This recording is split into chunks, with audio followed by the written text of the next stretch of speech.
psaume 17, 16. Prière de David.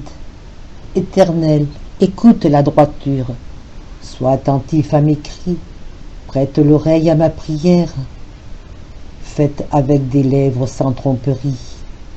Que ma justice paraisse devant ta face, que tes yeux contemplent mon intégrité. Si tu sondes mon cœur, si tu le visites la nuit, si tu m'éprouves, tu ne trouveras rien. Ma pensée n'est autre que ce qui sort de ma bouche. À la vue des actions des hommes, fidèle à la parole de tes lèvres, je me tiens en garde contre la voix des violents. Mes pas sont fermes dans tes sentiers, mes pieds ne chancellent point. Je t'invoque car tu m'exauces, ô Dieu. Incline vers toi ton oreille, écoute ma parole. Signale ta bonté, toi qui sauves ceux qui cherchent un refuge, et qui par ta droite les délivres de leurs adversaires. Garde-moi comme la prunelle de l'œil, protège-moi à l'ombre de tes ailes. Contre les méchants qui me persécutent, contre mes ennemis acharnés qui m'enveloppent, ils ferment leurs entrailles, ils ont à la bouche des paroles hautaines. Ils sont sur nos pas, déjà ils nous entourent, ils nous épient pour nous terrasser. On dirait un lion avide de déchirer, un lionceau aux aguets dans son repère. Lève-toi, Éternel, marche à sa rencontre, renverse-le.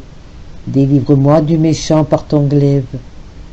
Délivre-moi des hommes par ta main, Éternel, des hommes de ce monde. Leur part est dans la vie, et tu remplis leur ventre de tes biens.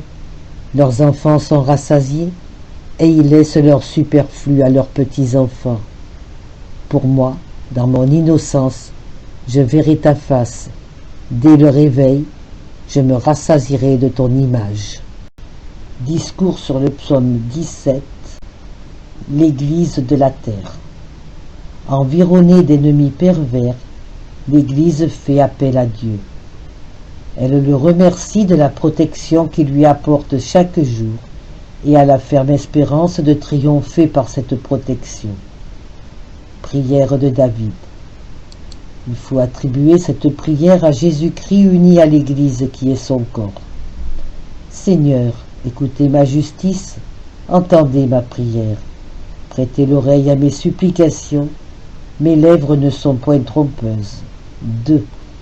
Cette prière ne vous arrive pas de lèvres qui déguisent. Que mon jugement émane de votre visage, que votre connaissance m'éclaire et me fasse juger selon la vérité, ou bien que mon jugement n'émane point de lèvres menteuses, mais de votre clarté, afin que je ne prononce rien de contraire à ce que je découvre en vous, que mes yeux voient l'équité, c'est-à-dire les yeux de mon cœur. Vous avez sondé mon cœur en le visitant la nuit, car ce cœur a été mis à l'épreuve quand la tribulation l'a visité. Vous m'avez éprouvé par le feu, et vous n'avez point trouvé l'iniquité en moi. 3. Cette épreuve de l'affliction qui a fait ressortir ma justice peut être appelée non seulement une nuit qui nous trouble, mais un feu qui brûle, en sorte que ma bouche ne parle point selon les œuvres des hommes. 4. Afin que rien ne sorte de ma bouche qui ne soit pour votre gloire et votre louange, et non pour les œuvres des hommes qui agissent contre votre volonté. À cause des paroles de votre bouche, paroles de votre paix ou de vos prophètes, j'ai traversé des voies difficiles, ces voies pénibles de la mortalité humaine et des douleurs. Pour affermir mes pieds dans vos sentiers. 5. Afin que la charité de l'Église devint parfaite dans ces étroits sentiers qui conduisent à votre repos, afin que mes pas ne chancellent point, afin que ne s'effacent jamais les marques de mon passage, empreintes comme des pas dans les sacrements et dans les écrits de mes apôtres, et que ceux qui ont la volonté de me suivre puissent les regarder et les connaître, ou bien afin que je demeure inébranlable dans l'éternité, après avoir parcouru des chemins difficiles et marquez mes pas dans vos étroits sentiers. J'ai crié, ô mon Dieu, parce que vous m'avez exaucé. 6. Je vous ai adressé ma prière avec force et avec ferveur, parce que vous m'avez exaucé quand ma prière plus faible, vous demandez cette ferveur. Prêtez-moi l'oreille, écoutez mes paroles, que votre bonté n'abandonne point ma bassesse. Faites éclater vos miséricordes. 7. De peur que ces bontés ne retombent dans le mépris et n'obtiennent un amour trop imparfait. Vous qui protégez ceux qui espèrent en vous, contre ceux qui refusent votre droite ou ces faveurs que vous m'accordez. Conservez-moi, Seigneur, comme la prunelle de l'œil. 8. Qui paraît petite et rétrécie, c'est elle néanmoins qui donne à la vue sa puissance et nous fait discerner la lumière des ténèbres, comme c'est par l'humanité de Jésus-Christ que doit s'exercer au jugement le pouvoir divin de discerner les justes des pécheurs. Protégez-moi sous l'ombre de vos ailes, c'est-à-dire que votre amour miséricordieux me serve de bouclier contre les impies qui me persécutent. 9. Mes ennemis ont environné mon âme, ils ont fermé leurs entrailles. 10. Ils se sont enveloppés d'une joie charnelle après avoir saturé de crimes leur avidité. Leur bouche a exhalé des paroles d'orgueil, leur bouche a décoché des paroles insolentes, quand ils ont dit « Salut au roi des Juifs ». Matthieu 27, et autres blasphèmes semblables. Après m'avoir chassé, voilà que maintenant ils m'environnent. Ils m'ont fait sortir de leur ville, et maintenant ils m'environnent à la croix. Ils se sont résolus à fixer des yeux vers la terre. 11. C'est leur cœur qu'ils ont résolu de fixer aux choses terrestres, quand ils ont infligé à celui qu'ils mettaient à mort un mal qu'ils voulaient épargner à eux, qui étaient ses bourreaux. Ils m'ont reçu comme le lion prêt à dévorer sa proie. 12. Ils ont épié mes démarches comme cet ennemi qui rôde autour de nous, cherchant à nous dévorer. 1 Pierre 5. Et comme le lionceau embusqué dans un fourré, ce peuple à qui vous avez dit, vous avez le diable pour père. Jean 8. C'est comme le lionceau méditant des embûches pour circonvenir et perdre le juste. Levez-vous, Seigneur, prévenez-les et renversez-les. 13. Levez-vous, Seigneur, vous qu'ils croient endormis et peu soucieux des péchés des hommes.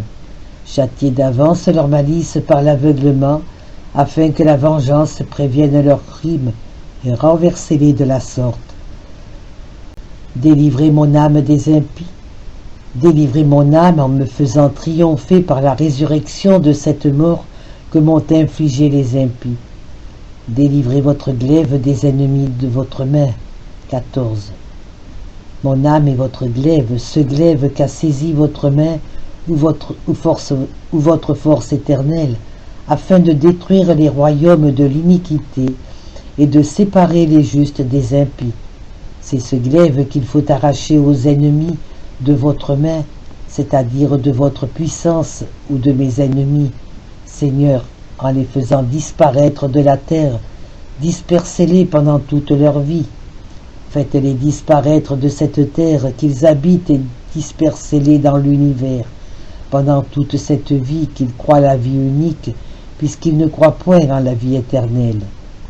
Leur ventre est saturé de vos mystères, leur châtiment ne se bornera point à cette peine sensible, mais ces péchés qui leur cachent la lumière de votre vérité occupent leur mémoire et leur font oublier Dieu. Ils se sont rassasiés de la chair des pourceaux, ils ont pris goût à l'immondice, eux qui foulent aux pieds les perles de la parole de Dieu, ils ont laissé leur reste pour leurs jeunes enfants, en criant « Que son sang retombe sur nous et nos fils ». Matthieu 27. Pour moi, j'apparaîtrai devant vous lors de votre justice. 15. Moi, qui n'ont point reconnu ceux dont le cœur impur et ténébreux est impuissant à voir la lumière de la sagesse, voilà que j'apparaîtrai devant vous au jour de votre justice. Je serai rassasié quand vous manifesterez votre gloire. Quand saturé d'impureté, Mes ennemis ne pourront me connaître. Je serai rassasié de cette gloire que vous ferez éclater dans ceux qui me comprennent. Au lieu de cette expression, ils se sont rassasiés de la chair des pourceaux. On trouve dans quelques exemplaires, ils se sont rassasiés d'enfants. Cette double traduction vient du mot grec qui est ambigu. Par ces enfants, nous entendons les œuvres. Les bons seront les bonnes œuvres, et les méchants seront les œuvres mauvaises.